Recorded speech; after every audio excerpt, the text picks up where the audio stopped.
Uma das causas muito comum para a gente buscar uma religiosidade, principalmente o espiritismo, são as questões do sofrimento, né, que a gente está sujeito no dia a dia. E um grande sofrimento é as obsessões. O que é obsessão? É uma ação pertinaz, uma ação ali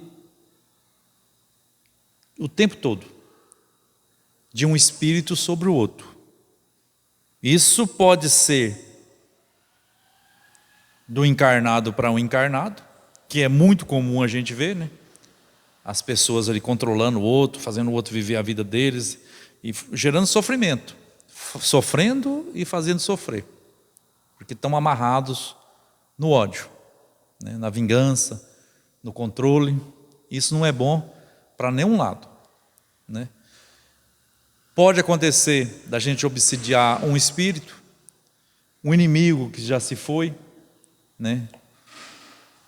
Que a gente não gosta, fica só desejando o mal para ele, manando essa energia pestilenta para aquele nosso desafeto que deixou o corpo físico, e também de um espírito para os encarnados, né? Aquele inimigo, aquele adversário que ficou no mundo espiritual, que nós conquistamos através do ódio, da malquerência em outros tempos, e ele fica do mundo espiritual ali nos perturbando, a ponto de nos adoecer psicologicamente e corporalmente.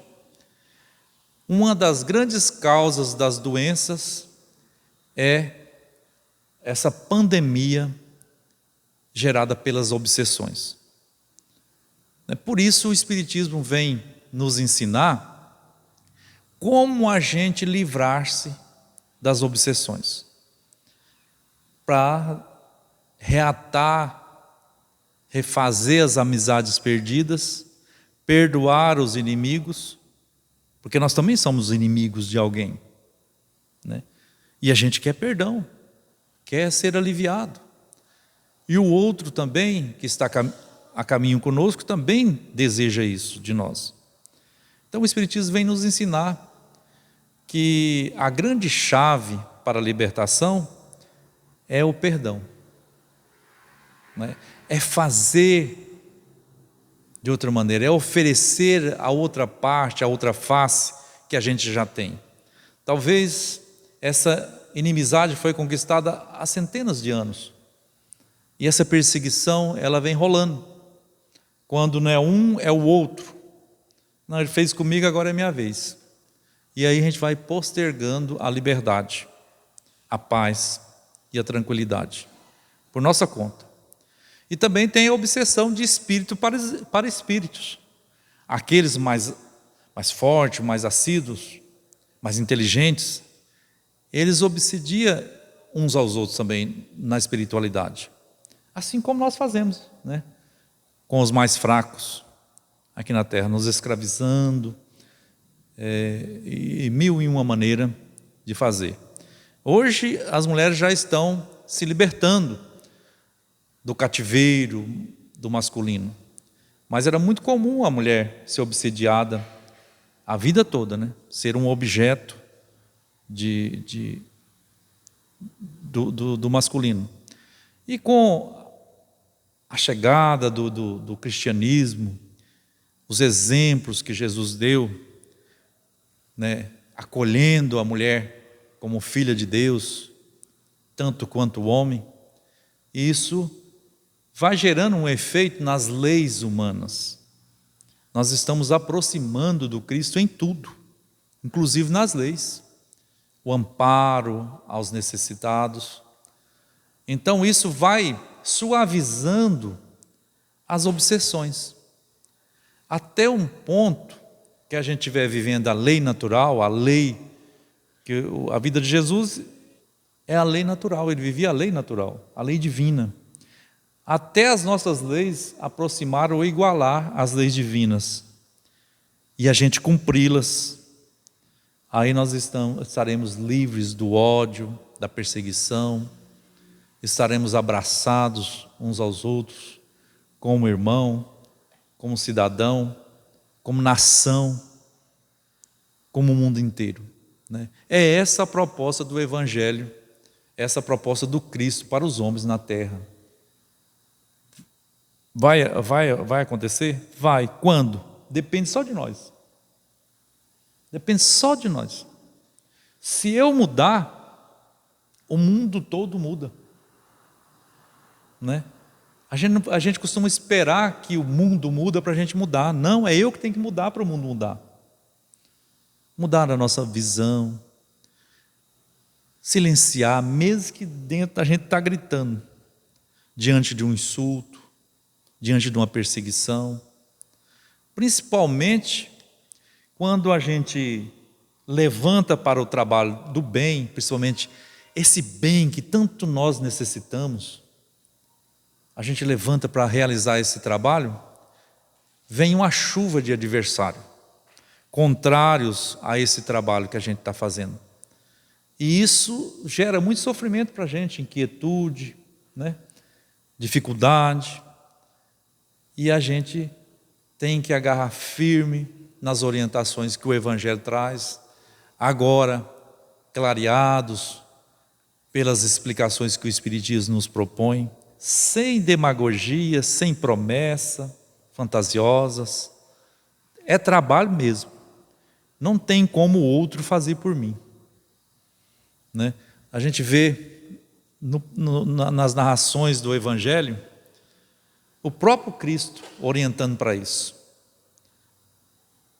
Quando despedia daqueles que recebiam a cura, ele dizia: vá em paz e não peque mais, a sua fé te libertou. Ele nunca falou que foi ele, porque realmente, com o entendimento que hoje o Espiritismo nos propõe, a gente vê que não era o Cristo. É claro que existia uma força magnética, um empurrão de toda aquela força que o Cristo possui. Ali estando perto dele, em contato com ele, a pessoa se animava e levantava para a vida, né? Mas sempre foi a vontade, o esforço próprio do doente, do necessitado, que fazia com que faz, porque as curas não parou com a morte do Cristo, do corpo físico. As curas continuam, e muitas curas do espírito, entidades entregues a depressões, né? Entidades encarnadas, que nós somos uma entidade espiritual, que estamos provisoriamente num corpo físico.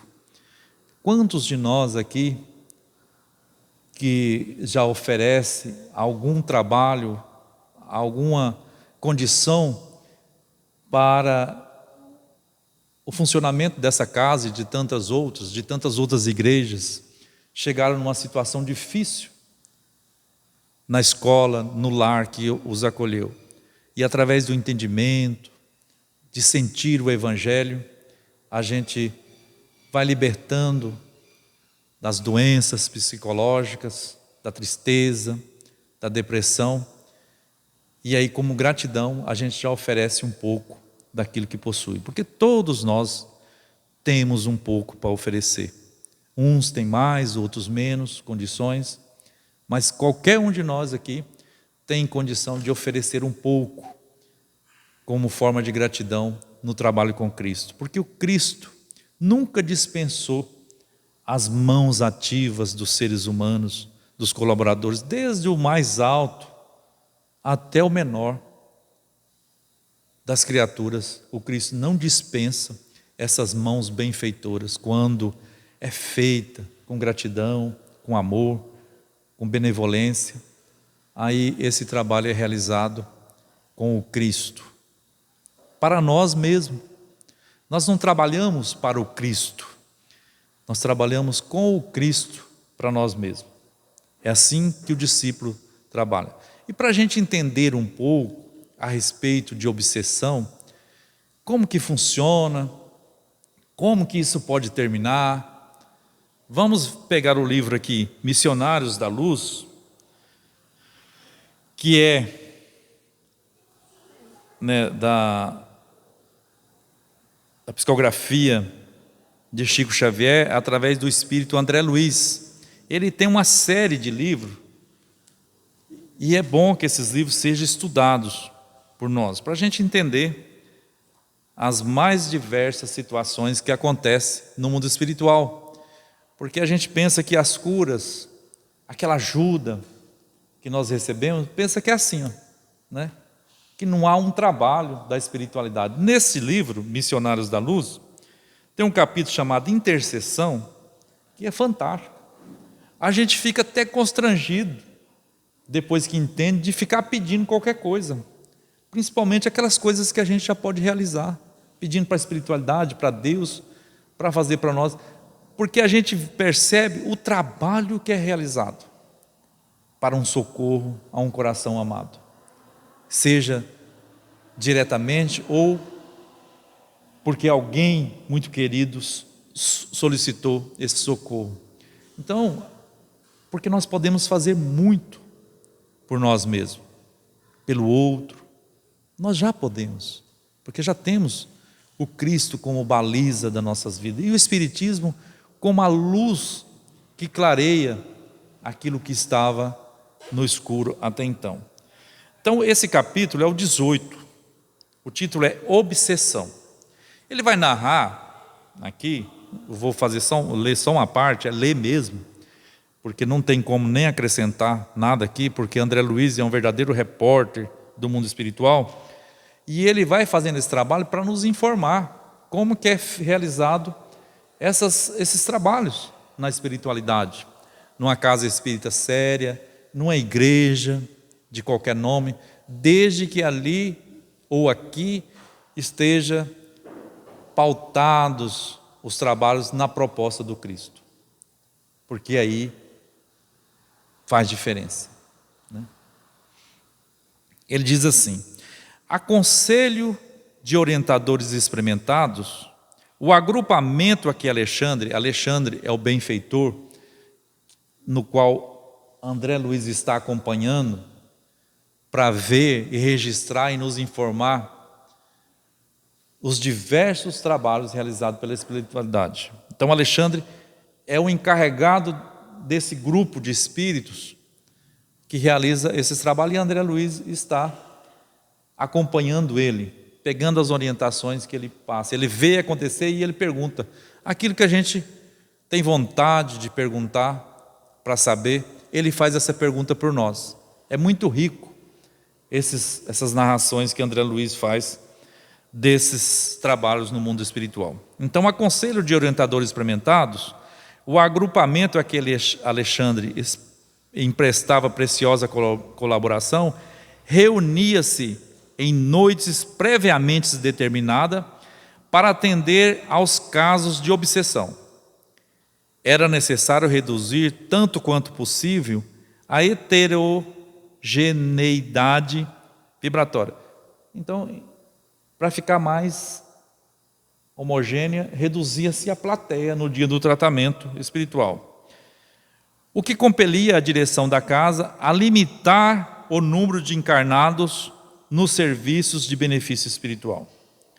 Semelhante capítulo de nossas atividades impressionava-me fortemente, razão porque, depois de obter a permissão de Alexandre para acompanhá-lo ao trabalho, interroguei-o com a curiosidade de sempre.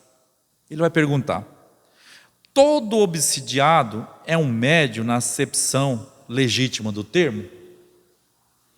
O instrutor sorriu e considerou: médiuns, meu amigo, inclusive nós outros, no mundo espiritual, os desencarnados, todos o somos, em vistas de sermos intermediários do bem que procede do mais alto. Quando nos elevamos, ou portadores do mal, colhido nas zonas inferiores, quando caímos em desequilíbrio. O obsidiado, porém, acima de médio de energias perturbadas, é quase sempre um enfermo, representando uma legião de doentes invisíveis ao olhar humano. Não é assim? Essa questão da depressão, geralmente ela está acompanhada de uma obsessão. A gente olha para a pessoa está corada, está bonita, está sadia, está gordinha e não tem vida, não tem ânimo. Então o que ele está dizendo, aos nossos olhos, essa problemática é invisível, porque está na alma, não é no corpo. Por isso mesmo, constitui em todas as circunstâncias um caso especial, exigindo muita atenção, prudência e carinho. Isso, estão observando que o Evangelho e as propostas que o Espiritismo nos traz é para a vida do dia a dia? Porque é muito difícil para a gente que não tem a compreensão dessas coisas, compreender o outro que está nessa situação, nessas doenças, e oferecer atenção, ser prudente e ser carinhoso com essas pessoas. Porque a pessoa, você convida para fazer uma coisa, não quer, você convida, marca um médico, não quer ir, dá um trabalho danado, quando vai, às vezes a força, fazendo sofrer, sofrendo também, porque não é fácil, às vezes, você arrastar um ente querido, né? Uma mãe, um pai, um irmão, levar na marra, né? Às vezes a pessoa exige medicação para fazer isso, ou até uma certa violência física para que isso seja feito. Não é fácil, mas a gente tem que ser prudente, carinhoso e atencioso nessas circunstâncias. Então, o Espiritismo não nos oferece assim um céu pronto. Ele nos ensina a construir esse céu no dia a dia, de convivência com o irmão, com o pai, com o filho, com o colega de trabalho, com o colega de escola. Entendeu? Não tem nada pronto. Lembrando as conversações ouvidas entre os companheiros encarnados, cooperadores assíduos do esforço de Alexandre e outros instrutores, acrescentei. Então, que os espíritos estão aqui nos observar, né? Os espíritos trabalhadores, espíritos igual o André Luiz, às vezes vem recolher lições para reportar em outras ocasiões. Eles estão nos observando, vendo nosso entusiasmo, né? Às vezes oferecendo algo que a gente nem dá conta de fazer, tem que ter muito cuidado. E aí ele vai perguntar: pelo que me diz, compreendo as dificuldades que envolvem os problemas alusivos à cura. Entretanto, recordo-me do otimismo com que os nossos amigos comentam a posição dos obsidiados em razão que serão trazidos a tratamento. Então, ele sabe, pelo que o orientador estava falando para ele, ele sabia que essa questão da cura é uma problemática, que envolve muito trabalho e muita força de vontade. Mas ele diz assim: recordo-me do otimismo com que nossos amigos comentam a posição dos obsidiados que serão trazidos a tratamento. Os amigos que ele está dizendo aqui, nós encarnados da casa espírita. O generoso mentor fixou um sorriso paternal e observou: eles, nós, por enquanto, não pode ver senão o ato presente do drama multissecular de cada um. Então, eu chego aqui, conto a minha situação, né, e a pessoa que está atendendo fica, né, com o coração partido, porque ela só está ouvindo uma parte, né? Ela não sabe, ela não consegue ver o processo multissecular, muitos séculos às vezes, aquilo que nós falávamos no início. Não ponderam que obsidiado e obsessor são duas almas a chegarem de muito longe, extremamente ligadas nas perturbações que lhes são peculiares. Nossos irmãos na carne procedem acertadamente, entregando-se ao trabalho com alegria, Porque de todo esforço nobre resulta um bem que fica indestrutível na esfera espiritual. No entanto, deveriam ser comedidos nas promessas de melhoras imediatas. A gente nunca ficar prometendo aquilo que a gente não tem para dar, né? Entusiasmo, alegria no trabalho, esperança, é justo, mas ficar prometendo, né, nas promessas de melhoras imediatas no campo físico, e de modo algum deveriam formular julgamentos prematuros em cada caso, porquanto é muito difícil identificar a verdadeira vítima com a visão circunscrita do corpo terrestre. Geralmente, numa dupla de obsidiado e obsessor, não tem nenhuma vítima. Às vezes, aquele que está na posição mais frágil hoje era o que estava na posição mais forte ontem, obsidiando aquele outro. E aí vai trocando de posição, né? Porque o espírito, ele goza de mais liberdade e de mais força, porque ele não é visto, né?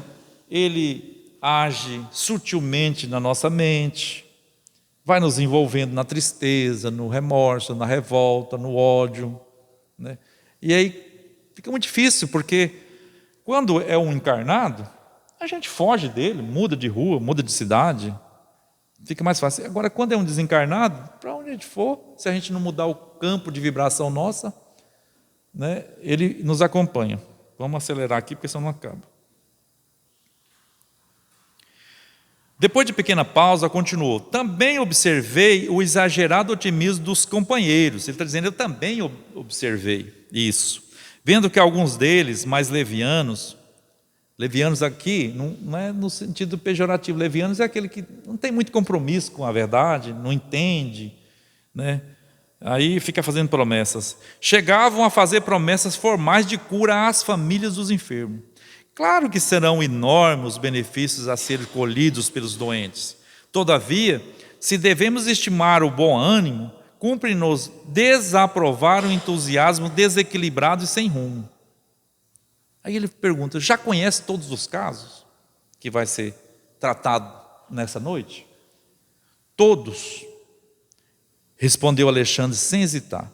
Dos 5 que constituirão o motivo da próxima reunião, apenas uma jovem revela a possibilidade de melhoras mais ou menos rápida. Os demais comparecerão simplesmente para socorro, evitando agravo nas provas necessárias. Então, dos 4 que ia ser atendido naquela noite, os espíritos que seriam atendidos, que estariam ali obsidiados, fazendo tratamento espiritual, só uma tinha possibilidade de melhora mais rápido. Aí ele falou, gozará de proteção diferente a jovem? Não se trata de proteção, mas de esforço próprio. O obsidiado, além de enfermo, representante de outros enfermos, quase sempre é também uma criatura repleta de torturantes problemas espirituais. Se lhe falta vontade firme para a autoeducação, para a disciplina de si mesmo, é quase certo que prolongará sua condição dolorosa além da morte. Veja só, o tanto que é grave. Se a gente não fizer um esforço, não persistir no campo do bem, a gente vai sair do corpo nas mesmas condições que a gente está vivendo aqui. Se a gente está aqui obsidiado, doente, torturados, a gente vai sair do corpo nessa condição, porque não é a carne que está doente. Às vezes a carne adoeceu por conta de tanto influxo pestilento que a mente vai emitindo, e a gente vai vivendo disso aí. E a gente perdura essa situação para além da vida do corpo físico, porque é o espírito que está doente. Então é por isso que Jesus, ele dizia para a gente procurar depressa os nossos inimigos e reconciliar com eles. Não vai dar para ler toda essa história, mas todos vocês estão convidados a procurar no Google, capítulo 18 de Missionários da Luz. Missionários, só lembrar de missão, que vai aparecer todo o capítulo lá. Estude, leia mais de uma vez, mais de 2 vezes essa lição, essa história, porque aí a gente vai ter condições de saber como ela termina. A gente viu aqui que dos 4 que vieram para o tratamento, só um tinha condição, não porque Deus achou graça nessa pessoa que vai ter um tratamento diferenciado, não, porque ela já está um passo à frente para a cura, porque ela realmente deseja, ela não veio buscar favores gratuitos, ela vem trabalhando nela mesma as condições para superar essas coisas.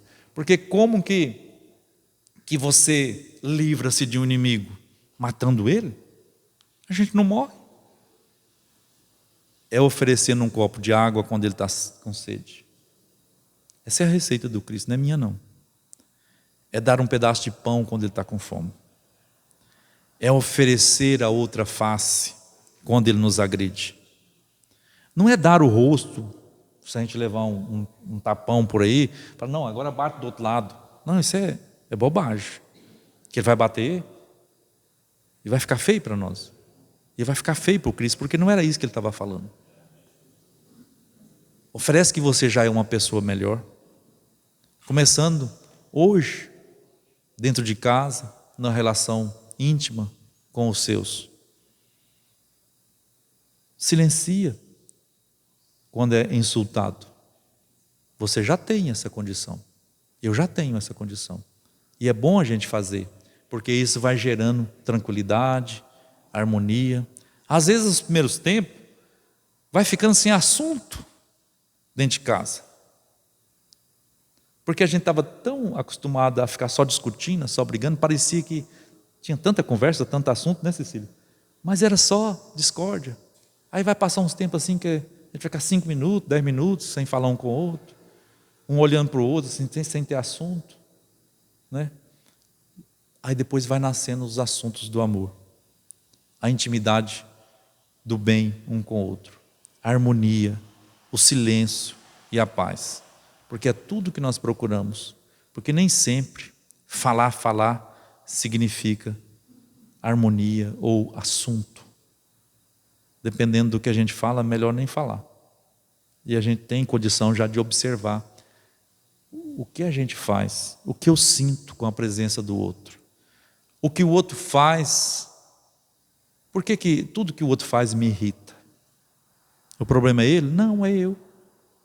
É eu que devo procurar o Cristo urgentemente, fazer esse trabalho que essa jovem está fazendo. Procurar assiduamente mudar, até para atender o chamado que o Cristo nos fez, para ser aliviados, para ser tratados. Porque se a gente não aliviar, não acalmar um pouco, a gente não tem como ser tratado. Basta quando a gente está doente e a gente é levado para um hospital e está todo agitado, já logo eles dão um jeito de dar um sossega-leão em nós para fazer o tratamento.